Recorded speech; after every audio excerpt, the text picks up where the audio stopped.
తెలంగాణ దశ దిశను మార్చిన చారిత్రక రోజు దీక్షా దివస్ నవంబర్ 29వ తారీఖున ఒక అట్టహాసమైనటువంటి కార్యక్రమానికి రూపకల్పన చేస్తున్నారు. తెలంగాణ సాధించుకున్న తర్వాత ఎట్లాంటి పరిస్థితులు ఉన్నాయి, దీక్షా దివస్ తర్వాతనే ఉద్యమం యొక్క మలుపు ఉధృతమైనటువంటి దినాన్ని గుర్తు చేసుకుంటూ ప్రస్తుతానికి రేపు జరగబోయేటువంటి దీక్షా దివస్ కార్యక్రమాన్ని కూడా విజయవంతం చేయాలని చెప్పి రాష్ట్ర వ్యాప్తంగా కూడా పలు కార్యక్రమాలు శ్రీకారం చుడుతున్నటువంటి నేపథ్యంలో ప్రస్తుతానికి హనుమకొండ కాళోజీ కళాక్షేత్రం వేదికగా కూడా రేపు దీక్షా దివస్ కార్యక్రమాన్ని కూడా ఇక్కడ బీఆర్ఎస్ పార్టీ ఆధ్వర్యంలో కూడా ఇక్కడ విజయవంతంగా నిర్వహించడానికి సన్నాహాలు చేస్తున్నారు. అందులో భాగంగానే పోస్టర్ ఆవిష్కరణ కార్యక్రమం కూడా జరిగింది. ప్రస్తుతానికి ఇక్కడ బీఆర్ఎస్ సంబంధించి శ్రేణులంతా ఏకమవుతూ విజయవంతం కోసం కృషి చేస్తున్నటువంటి నేపథ్యంలో ప్రస్తుతానికి మాజీ ఎమ్మెల్యే అలాగే మాజీ ప్రభుత్వ చీఫ్ విప్ దాస్యం వినయ్ భాస్కర్ గారు ఉన్నారు. రేపు జరగబోయేటువంటి కార్యక్రమాల వివరణ ఎలా ఉండబోతుంది, ఏ అంశాలు కూడా గత 10 ఏళ్లలో సాధించినటువంటి అంశాలు రాబోయే రోజుల్లో భవిష్యత్ కార్యాచరణ ఏ విధంగా ఉండబోతుందో దీక్షా దివస్ కేంద్రంగా కూడా ఏర్పాటు చేయాలన్నటువంటి మెసేజ్లు కూడా వేస్తున్నటువంటి నేపథ్యంలో వినయ్ భాస్కర్ గారు మనతో ఒకసారి వారితో మాట్లాడదాం. సార్, ఇప్పటి వరకు తెలంగాణ ఒక మలుపు తిప్పినటువంటి చారిత్రక రోజు ఏదైనా ఉందంటే దీక్షా దివస్ అనేది రాష్ట్ర వ్యాప్తంగా ఉన్నటువంటి ప్రతి కార్యకర్త కూడా తెలిసినటువంటి పరిస్థితి. మీరు రేపు రాబోయే రోజుల్లో ఎట్లాంటి కార్యాచరణకు పూనుకోబోతున్నారు? దీక్షా దివస్ మరొక ఉద్యమానికి శ్రీకారం చుట్టబోతుందా? మళ్ళీ దీని కేంద్రంగా ఏ మెసేజ్ ఇవ్వబోతున్నారు బీఆర్ఎస్ పార్టీ కార్యకర్తలకు కానీ అలాగే తెలంగాణ ప్రజలకు కానీ? 2009 నవంబర్ 29న త్యాగాల పునాది పైన స్థాపించినటువంటి టీఆర్ఎస్ పార్టీ అధినేత కేసీఆర్ గారు 60 ఏళ్ళ తెలంగాణ ప్రజల కళను నిజం చేయాలని చెప్పి కేసీఆర్ సచ్చుడో తెలంగాణ వచ్చుడో అనే నినాదంతో వారు బయలుదేరి గాంధీ మార్గంలో ఆమర్ నిరాహార దీక్షకు పూనుకొని 11 రోజులు అయినటువంటి సందర్భంలో ఇక కొద్ది క్షణాలలో కొద్ది గంటలలో తన ప్రాణాలు కోల్పోతాయన్నటువంటి సందర్భం నుంచి అంటే మృత్యువాతలో మరి చాలా భయంకరంగా ఉండే మేము ప్రత్యక్షంగా చూసినాం, ఆందోళన చెందినాం. ఆ రోజు జయశంకర్ సార్ కూడా మరి విజ్ఞప్తి చేయటం జరిగింది. ఎందుకంటే అనేక మంది ఉద్యమ నాయకులు కూడా ఆందోళన చెంది మరి విరమించుకోవాలన్నా కూడా వారు కఠోర దీక్షతోని నేను చచ్చుడో తెలంగాణ వచ్చుడో నేను చేసుకోనని చెప్పి నిమ్స్ హాస్పిటల్లో పదే చెప్పడం జరిగింది. అంటే 11 రోజుల దీక్ష అనంతరం కేంద్రంలో ఉన్నటువంటి కాంగ్రెస్ ప్రభుత్వం దిగొచ్చి మరి ఆ రోజు ప్రకటన చేయటం జరిగింది. సరే, తెలంగాణను 60 ఏళ్ళ తెలంగాణ ప్రజల కళను సాకారం చేసినటువంటి మహనీయులు కేసీఆర్ గారు కేవలం తెలంగాణ సాధించడమే కాదు, సాధించినటువంటి తెలంగాణలో సాధించే క్రమంలో కూడా శాంతియుతంగా గాంధీ మార్గంలో తెలంగాణ సాధించడం జరిగింది.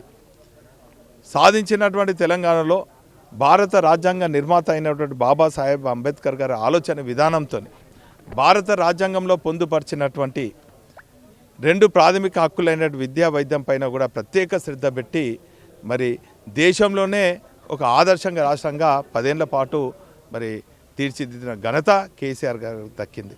ఇదే కాకుండా ఈరోజు చూసినట్టయితే పూలే గారి వర్ధంతి, వారిని కూడా స్మరించుకోవడం జరుగుతుంది.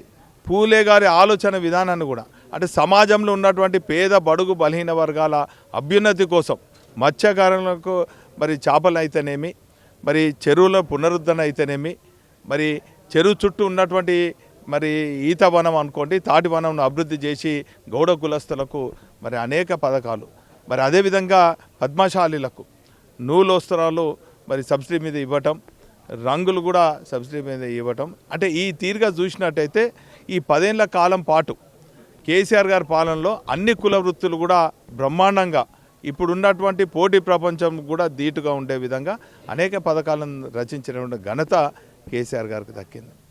ఆ రోజు చూసినట్టయితే సమైక్య రాష్ట్రంలో అన్నదాతలంతా కూడా ఆత్మహత్యల వైపు పయనిస్తున్న సందర్భం నుంచి తెలంగాణ రాష్ట్రం వచ్చిన తర్వాత రైతే రాజుగా చేయాలని చెప్పి అనేక పథకాలతోని రైతు బంధు అయితేనేమి, రైతు బీమా అయితేనేమి, సకాలంలో యూరియాలు అయితేనేమి, నాణ్యతతో కూడినటువంటి విత్తనాలు అయితేనేమి, రైతు వేదికలు అయితేనేమి, రైతు ఎక్స్టెన్షన్ ఆఫీసర్లు అయితేనేమి, ఈ తీరుగా రైతునే రాజు చేసే విధంగా ఇటు తాగునీరు సాగునీరు అందించిన మహనీయులు కేసీఆర్ గారు.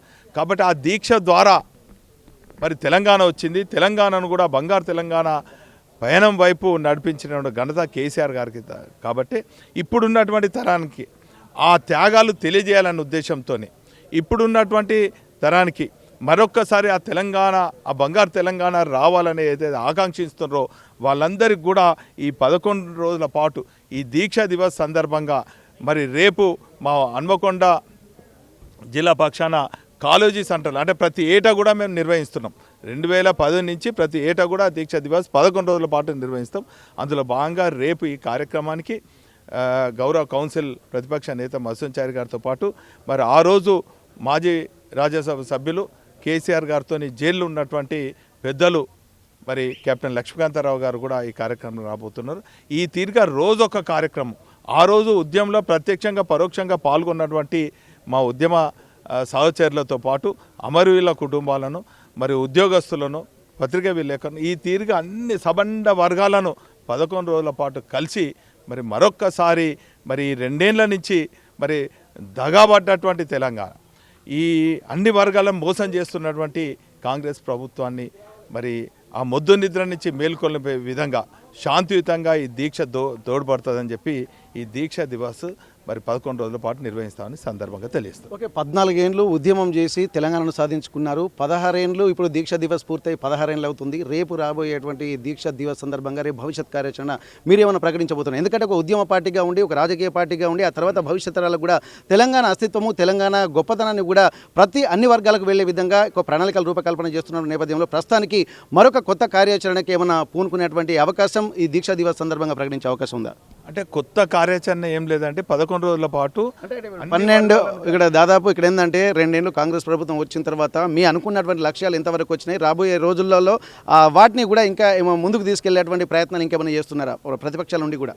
అంటే మా లక్ష్యం అంతా కూడా ఒకటే, గులాబీ కుటుంబ సభ్యులు మా గులాబీ కుటుంబ అధినేత అయినటువంటి కేసీఆర్ గారిని మరొక్కసారి మరి ముఖ్యమంత్రిగా చూడాలని చెప్పి గులాబీ శ్రేణులతో పాటు గత 2 ఏళ్ల నుంచి దగాబడ్డటువంటి బీసీ వర్గం అనుకోండి, ఆటో వర్గం అనుకోండి, మహిళలు అనుకోండి, విద్యార్థులు అనుకోండి, యువకులు అనుకోండి, సబండ వర్గాలు కూడా మరొక్కసారి కేసీఆర్ గారిని ముఖ్యమంత్రిగా చూడాలని, వారు ముఖ్యమంత్రి అయితేనే మళ్ళా మా జీవితాలలో వెలుగు నిండుతుందని చెప్పి ఒక బలమైనటువంటి ఆకాంక్షతో ఉన్నారు. కాబట్టి ఆ దీక్షా దివస్ సందర్భంగా తెలంగాణ సాధించే క్రమంలో ఏదైతే ఉద్యమ స్ఫూర్తి కనబడ్డదో అదే ఉద్యమ స్ఫూర్తి అన్ని వర్గాలలో కనబడుతుంది. వారిని అందరినీ కూడా ఏకతాటిపై తీసుకొచ్చి పెద్ద ఎత్తున మరొక్కసారి ప్రజా వ్యతిరేక కార్యక్రమాలకు పాల్పడుతున్న కాంగ్రెస్ ప్రభుత్వం, ప్రతీకార చర్యలకు పాల్పడుతున్న కాంగ్రెస్ ప్రభుత్వానికి బుద్ధి చెప్పేదాన్ని మేము సిద్ధంగా ఉన్నాం. ఓకే, ఇప్పటి వరకు తెలంగాణ ఏ లక్ష్యంతో ఆవిర్భవించిందో దశాబ్ద కాలంగా కూడా అధికారంలో ఉండి ఆ వైపు అడుగులు వేసింది.